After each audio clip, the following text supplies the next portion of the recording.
Hello guys, welcome to the second mini vlog of this series. ఇక్కడ వంటలన్నీ చేసుకొని తిన్నామని చెప్పాను కదా. ఇక్కడ మేము వచ్చే ముందే చాలా నెమలికలని పడున్నాయన్నమాట.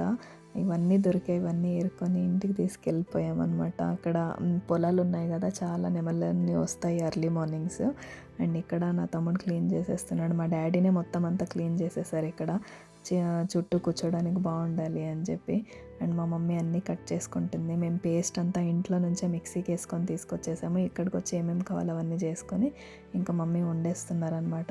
ఆఫ్టర్ లాంగ్ టైం శ్రావణ మాసం అయ్యాక తినేసరికి మళ్ళీ బయట ఇలా వండుకున్నందుకు అసలు టేస్ట్ డిఫరెంట్గా వచ్చింది. చూడండి, ఒక్క రౌండ్ ఆఫ్ చికెన్ రెడీ అయిపోయింది. ఇక్కడ తింటుంటే అసలు ఆ టేస్ట్ ఎంత బాగా అనిపిస్తుందో. మరి బయట తినడం వల్ల, బయట వండడం వల్ల మరి ఆ ప్లేస్కి, ఆ టేస్ట్కి చాలా బాగా కుదిరిందనమాట. ఇంకా మిగతాది నెక్స్ట్ బ్లాగ్లో చూపిస్తా. See you guys.